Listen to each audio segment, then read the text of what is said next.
This is episode 196 of the Rise Up podcast. We're a morning radio show hosted by Steve and Tim on Family Life, a network of stations across New York and Pennsylvania. This podcast is a weekly conversation designed to help you think and laugh and keep your eyes on Jesus. If you haven't already, subscribe today so you don't miss a single episode. And find out more about our show at familylife.org. Anyone else wish morning started just a little later? Yeah, we get that. It's Rise Up on Family Life. I actually don't know your feeling on this particular word, Steve. What's that? Bananagrams. Bananagrams. Bananagrams. I mean, I've heard of them. Do you know? Is Oh, that it's like a game. a word game. Do you Yeah, know it's the a game? word game. Okay. It's like a board game, right? Yeah. Yeah, because I can right. picture like you're a word guy. Right. I mean, radio, Mhm. equal words. Sure. But, and you're a banana guy. Oh, I love bananas. Do I know about your 7:30 banana? Mhm. But I don't picture you being so much of a game night person. If they put Scrabble together with bananas, could that get you to be a little more enthusiastic about game night? I'm not sure. Game nights, there are certain games that it's like, okay, and word games would be more of my thing. Okay. A little better in that. But just generally, I'm not a game night guy. Now, if you get, and I'll admit this because our son married into a game family. There are game families. That's so true. Yeah, really. Every time you get together, it's Sure. games. It's the thing. Yeah. And so anyway, my point of all that is when I see a group of people, and I know that's not the only group, there's other people who have game night families and friends and that kind of thing.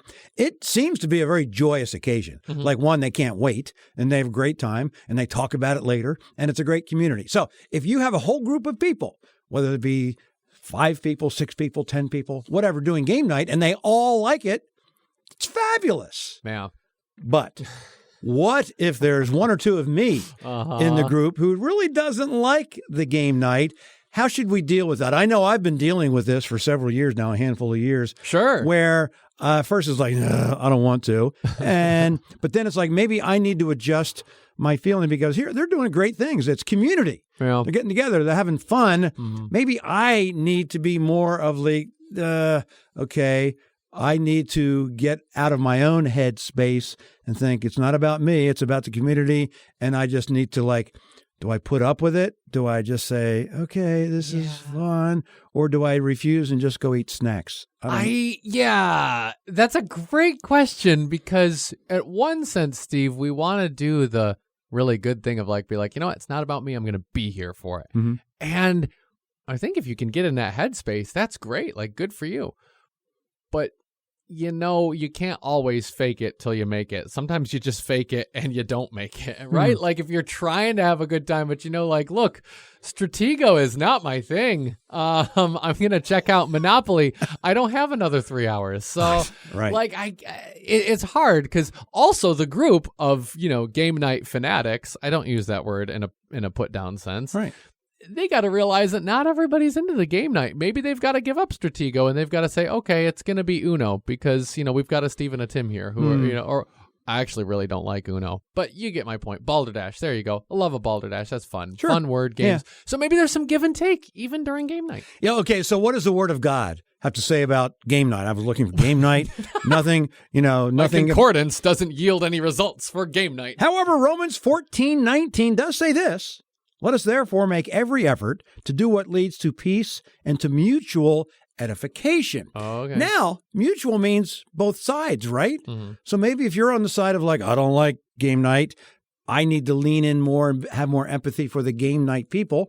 But if you're a game person, maybe you need to lean in more to like, oh, there's someone here who doesn't like it. What can we do to make it more satisfactory for that person? So it's a both sides thing. Both sides have to look at this mutual, if I understand the meaning of the word mutual, edification. So it takes both sides to understand the other side if there are indeed two sides in one room. Let me say the one side that I know can break things for everybody.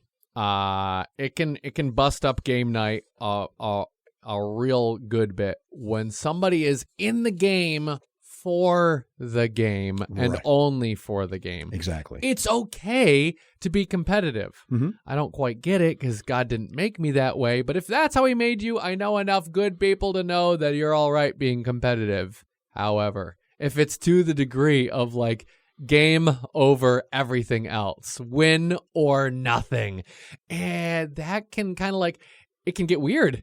Have you ever been at a game night that gets weird? Yes, I've been where you can just feel the tension. I mean, you don't have to, there's no words, just the looks to each other. And look, when that tension breaks and then we can all laugh about it afterwards, be like, wow, you were really getting fired up in Dutch Blitz there. All right. Then the competitiveness, like it still simmers down and we can all laugh about the steam that we had to blow off. Mhm. Fair game, fair point. But sometimes like things can get said, attitudes can be shown, and real hurt can actually happen. I mean, I know it's silly, but it's not silly when it happens. And sometimes that stuff kind of lasts for years, and then maybe other people kind of don't want to come to game night. I'm just saying, there's work to be done on both sides of this, whether you love it. And I mean, we're obviously talking about something deeper than a game you can pull out of a box. We're talking about what it really means when we get together, and why we get together for diversions in our really stressful world in the first place. Yeah, practical advice, don't push, invite. Ooh. Invite for that. And here's what we can do. We're supposed to, be joyful and give praise to the Lord in all things. And along those lines, celebrate the differences between the two. The goal, as you just said, the goal isn't the game. Mm-hmm. The goal should be the connection that we're making together.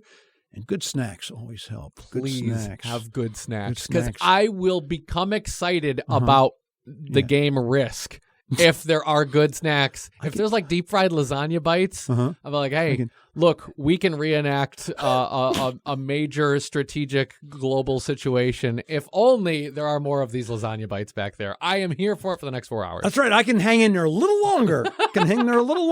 And maybe we laugh about it, but maybe that's the thing. If you know someone who's not a game person, but they love a certain snack, why don't you make that certain snack and say, hey, would you like to join us for the game? We have this. And yeah, so it's about understanding both sides. And it does seem a little silly sometimes, but if the feelings get tense among family or friends, it's not really worth it. Like you said, Tim, it's not the competition, it's the connection. Isn't this interesting that we're talking about something a whole lot deeper than a game night, aren't we? Yeah, I mean, really, truly, this is just relationships. Right. Is learning where to give and where to take, in a reasonable way. What can you pass up? What do you need to stand firm on? What's good fun, and what's a hard conversation that needs to happen? These are things that go a lot deeper than game night, but sometimes the real life stuff we get to practice while we're playing. Yep. Let each of you look not only to your own interests, but also to the interests of others, right out of Philippians. And so that's the point in games, and that's the point in life. I'm interested in lasagna bites in case anybody's taking notes. Come closer to the radio so we can see you. Wow, you look great today. This is Rise Up on Family Life. We all know our relationships and what we fear happening when we get close to someone else. When they get close to me, maybe they want to be my friend now, but once they really get to know me, are they going to like what they see? They're going to see the grit and the grime if they get up close. Well, human relationships are one thing. God's a little different, though. The closer God gets to us, he already knows it all. He knows all the secrets. He knows all the dirt, and he still loves me. The thing is this, God didn't love me more when he chose me, and then the more he gets to know me, say, I don't like what I see here so much. Nope. God knew the whole deal when he chose to make me part of his life and chose to become part of my life. Then I think of all of humanity. Did God know what he was getting into when he sent his son to the world? When Jesus was born as a little baby, did he get the kind of people he was coming to save? Yeah, he knew about us, and he loved us. He loved us then. He'll love us now. Jesus loved you enough to come down to this earth once. He loves you enough to stay with you. We weren't sure how you liked your coffee, so we didn't make any. Hope that's okay. It's Rise Up with Steve and Tim on Family Life. All right, everybody, get in the car. It's time to go. Seriously. Listen, it's time to get our pictures done for the yearly Christmas card. I know that you can smile nice. It's really not that hard. Now put this on. Don't make that face. Don't make me pull over this car. We are gonna look like a happy family. Yes, we are.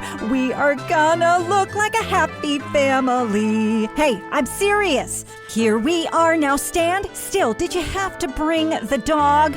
Oh, great. Now the sun is behind the trees. Hey, let's sit on that log. Now everybody put down your phones and get ready to say cheese. Now we're supposed to look like a happy family. Everyone, please. We're supposed to look like a happy family.